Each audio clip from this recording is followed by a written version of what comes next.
যখন স্বামী স্ত্রীকে তার ভূষণায় ডাকে, যদি স্ত্রী অস্বীকার করে, তখন আল্লাহ রাসূল বলছেন, যিনি আসমানে আছেন কে?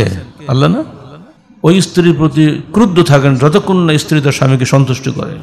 আল্লাহ রাসূল বলছেন, আমি যদি কাউকে সিজদা করার অনুমতি দিতাম, তাহলে আমি অবশ্যই স্ত্রীদের হুকুম দিতাম যে তোমার স্বামীদের সিজদা করো। তুমি সারা জীবন স্ত্রীর মনোরঞ্জন করে চলো, একদিন যদি তোমার কাছ থেকে একটা কোনো ত্রুটি পেয়ে থাকে, সঙ্গে সঙ্গে সে বলবে কি, মা রাআইতু মিনকা খায়রান কত, তোমার কাছে জীবনে কোনো একটা ভালো পাইলাম। কিয়ামতের দিন আল্লাহ পাক ওই স্ত্রীর দিকে তাকাবেন না, লা তাশকুরু লিজাওজিহা, যে তার স্বামীর শুকরিয়া আদায় করে না। যদি আপনার ভাগ্যে জান্নাত থাকে, সেখানে যারা হুর থাকবে তারা তো আপনার জন্য মনোরঞ্জন করবে।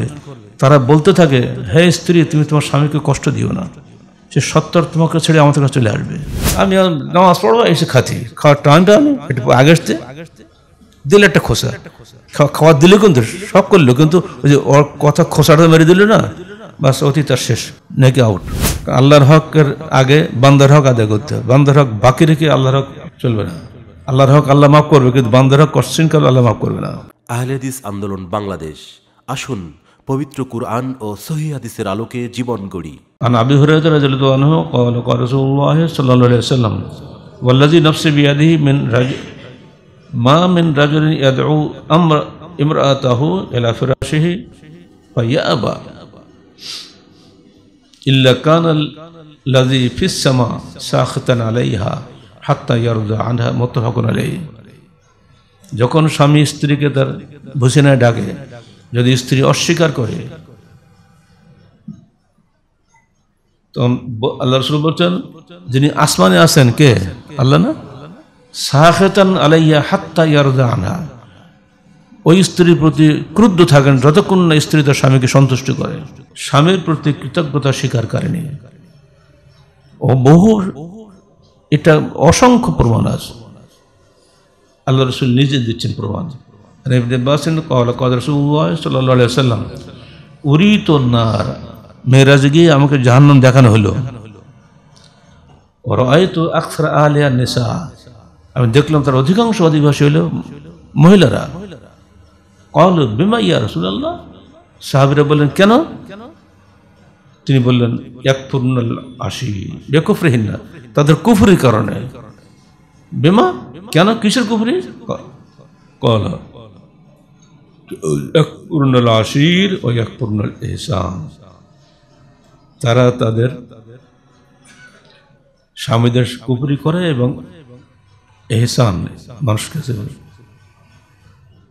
সমবেদনা জানানো, জাযাউল ইহসান ইল্লাল ইহসান, পাল্টা ইহসান করা, স্বামীর প্রতি কৃতজ্ঞতা স্বীকার থেকে তারা দূরে থাকে।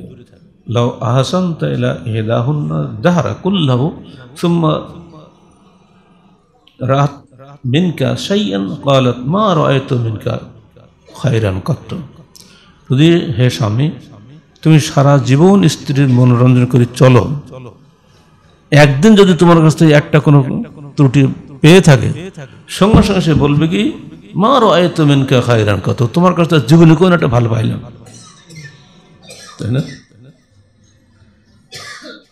বুখারী মুসলিম হাদিস কিন্তু মনে রাখেন। আন আসমা বিনত ইয়াজিদ ক্বালা ক্বালা রাসূলুল্লাহ সাল্লাল্লাহু আলাইহি ওয়াসাল্লাম, ইয়াকুম কুফরাল মুনাআমিন লাআল্লা ইহদাকুন্না তাতুলু আইমানুহা মিন আবাওয়াইহা সুম্মা ইয়ারযুকুহা মিনহু ওয়ালাদান ফাতাকযাবু গাযবাতা ফাতাকফুরু ফাতাকুলু মা রাআইতু মিনকা খায়রান কত। আল্লাহ দলফরা লিল বুখারী। তোমরা কৃতজ্ঞতা স্বীকারকারীদের কুফরি থেকে বেঁচে থাকো। যেমন ধরো, লাআল্লা ইহদাকুন্না তাতুলু আইমানুহা আবাওয়াইহা, তোমাদের মধ্যে কোনো কোনো মহিলা বহুদিন বাপের কাছ থেকে বিয়ে হয় না, দেরি হয়, অথবা স্বামীর কাছে থাকে। বাপের কাছে যখন থাকে, মিন আবাওয়াইহা যদি হয়, বাপের কাছে বহুদিন থাকে, সুম্মা ইয়ারযুকুহা মিনহু, অতঃপর আল্লাহ পাক তাকে স্বামী এবং সন্তান রিজিক হিসেবে দান করেন। ফাতাকযাবুল গাযবাতা, পাতাক পর। অতঃপর ওই মহিলা ভীষণভাবে ক্রুদ্ধ হয়। যারা আপনারা হজে গিয়েছেন দেখবেন কাবা গৃহের আশপাশে একটা বড় বড় ব্যানার থাকবে, আমরা একে কি বলে যে ওপরে গ্লাস দিয়ে কি বলে ওটাকে, বিলবোর্ড রাইট। এই বিলবোর্ডের মধ্যে দেখবেন একটা হাদিস থাকে, লা তাগদাব, ক্রুদ্ধ হয়ে না, সেটা একটা শব্দ, সেটাকে যেখানে আসছে। একদিন যদি স্বামীর পক্ষ থেকে কোনো ত্রুটি পায়, এমন ক্রুদ্ধ হয় সে বলি ফেলে, মা রায় তুমি খায়রান করতো, কোনোদিন তোমার কাছে একটা ভালো কথা পাইনি, ভালো ব্যবহার পাইনি। অত সারা জীবন কিন্তু স্বামী স্ত্রী এবং সংসার নিয়ে পাগল হয়ে যাচ্ছে, ভূত খাটনি কাটতেছে। একদিন যে কোনো সমস্যা হয়ে যায় বলি হয়তো লবণ বেশি হয়েছে, ধরে নেন ঝাল বেশি হয়েছে, এত ঝাল দিলে, এই মা রায় তো খায়রান করতো, তোমার কাছে জীবনে একটা ভালো কিছু পাইনি। عن عبد الله بن عمرو قال قال رسول الله صلى الله عليه وسلم لا ينظر الله إلى امرأة لا تشكر لزوجها وهي لا تستغنى عنه। কিয়ামতের দিন আল্লাহ পাক ওই স্ত্রীর দিকে তাকাবেন না, লা তাশকুরু লিজাওজিহা, যে তার স্বামীর শুকরিয়া আদায় করে না, ওহিয়া লা তাস্তাগনি আনহু, অথচ স্বামীর থেকে সে অমুখাপেক্ষী নয়, একাই যে চলবে এটা কোনো কায়দা তার নেই। কারণ স্বামী শুধু একা না, সন্তান আছে না, ফেলতে যাবে কোথায়, আর বাইরে গেলেই তো ধরে ফেলবে বদরা। দেখা যাচ্ছে স্বামীর থেকে সে অমুখাপেক্ষী নয়, কিন্তু তার প্রতি শুকরিয়াও সে জানে না। নয়, স্বামীর সম্মান রক্ষাকারিণী, যে কোনো মূল্যে স্বামীর সম্মান রক্ষা করে স্ত্রীদের বড় কর্তব্য। আন মুআয ইবনে জাবর قال قال رسول الله صلى الله عليه وسلم لا تؤذي امرأة زوجها في الدنيا إلا قالت زوجته من الحور العين لا تؤذيه قاتلك الله। কোন স্বামী কোন স্ত্রী যখন স্বামীকে কষ্ট দেয় দুনিয়াতে, তখন জান্নাতে ওই স্বামীর যারা স্ত্রী হবে হুর, সে হুররা বলে লা তুজিহে, তোমরা ওকে কষ্ট দিও না, কাতালাক আল্লাহ, আল্লাহ তোমাকে ধ্বংস করুন, ফান্নামা হুয়া দাখিলুন ইনদাকা, উনি এখন তোমার কাছে আছে পরবাসীর মতো, ইউশাকু আন ইফারাকুকা ইলাইনা, সত্তর তিনি তোমাকে ছেড়ে আমাদের কাছে চলে আসবেন। দারুণ কথা না? যদি আপনার ভাগ্যে জান্নাত থাকে, সেখানে যারা হুর থাকবে তারা তো আপনার জন্য মনোরঞ্জন করবে, তারা বলতে থাকে হে স্ত্রী তুমি তোমার স্বামীকে কষ্ট দিও না, সে সত্তর তোমাকে ছেড়ে আমাদের কাছে চলে আসবে। অতএব কাতালাক আল্লাহ, আল্লাহ তোমাকে ধ্বংস করুন। রাওয়াহু তিরমিজি ইসনাদিন সহিহ। একটাও কোন জয়ীফ হাদিস বলিলাম এখানে, মনে রাখুন, হলেও বলে দিই। وعن عبد الله بن أبي أوفى قال قال رسول الله صلى الله عليه وسلم والذي نفس محمد بيده لا تؤدي المرأة حق ربها حتى تؤدي حق زوجها رواه ابن ماجه। কোন স্ত্রী, মোহাম্মদের প্রাণ যার হাতে তার কসম করে বলছি, কোন স্ত্রী তার রবের হক আদায় করতে পারে না যতক্ষণ সে তার স্বামীর হক আদায় করে। স্ত্রী মুসল্লি, সালাত আদায় করছে, কোনো সমস্যা নেই,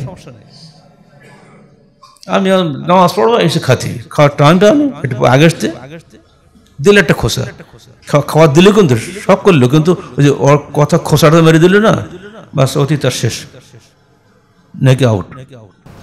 আল্লাহর হকের আগে বান্দার হক আদায় করতে হবে, বান্দার হক বাকি রেখে আল্লাহর হক চলবে না। আল্লাহর হক আল্লাহ মাফ করবে, কিন্তু বান্দার হক কোশ্চিন করলে আল্লাহ মাফ করবে না। وعن أبي هريرة رضي الله عنه قال لو كنت آمر أحدا أن يسجد لأحد لأمرت المرأة أن تسجد لزوجها। আল্লাহ রাসূল বলছেন, আমি যদি কাউকে সিজদা করার অনুমতি দিতাম তাহলে আমি অবশ্যই স্ত্রীদের হুকুম দিতাম যে তোমার স্বামীদের সিজদা করো। আর কি শুনবেন? রাওয়াহু তিরমিজি বিসনাদিন সহিহ।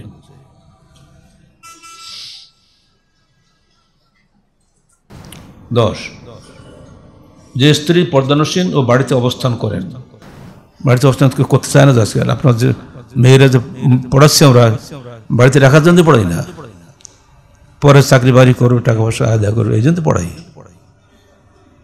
আল্লাহ বলছেন ওয়াকরানা ফি বুয়ুতিকুন্না ওয়া লা তাবাররাজনা তাবাররুজাল জাহিলিয়াতিল উলা, সূরা আহজাব 33 আয়াত। তোমরা তোমাদের ঘরে অবস্থান করো এবং জাহিলি যুগের মেয়েদের মতো উলঙ্গই ঘুরে বেড়াবে না। আল্লাহ রাসূল অনুমতি দিয়েছেন পুরা পর্দা রক্ষা করে বাইরে বেরোনোর অনুমতি আছে শুভ কাজে। ওয়ান ইবনে মাসউদ রাদিয়াল্লাহু আনহু قال قال رسول الله صلى الله عليه وسلم المرأة عورة فإذا خرجت استشرف الشيطان রাওয়াহু তিরমিজি।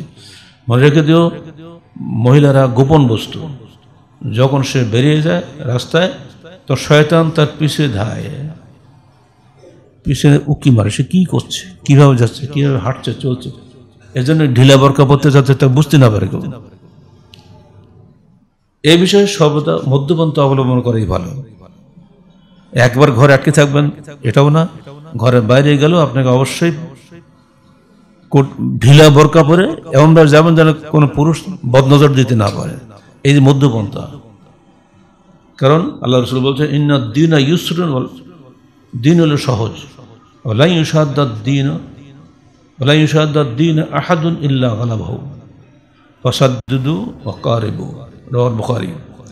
দিন হলো সহজ, কোনো ব্যক্তি যদি এটাকে কঠিন করে নেয় তাহলে সে তাকে পরাজিত করবে। অতএব তোমরা মধ্যপন্থা অবলম্বন করো এবং আল্লাহ নৈকট্য হাসিল করো। 11 গোপনীয়তা রক্ষাকারিণী, স্বামী স্ত্রীর গোপনীয় বিষয় প্রকাশ করা চরম নির্লজ্জতা। আন আবি সাঈদ আল-খুদরি রাদিয়াল্লাহু আনহু قال قال رسول الله صلى الله عليه وسلم إن من أشد الناس عند الله منزلة يوم القيامة الرجل يفزي إلى امرأته وتفزي إليه ثم ينشر سرها, রাওয়াহু মুসলিম। কিয়ামতের দিন আল্লাহর নিকটে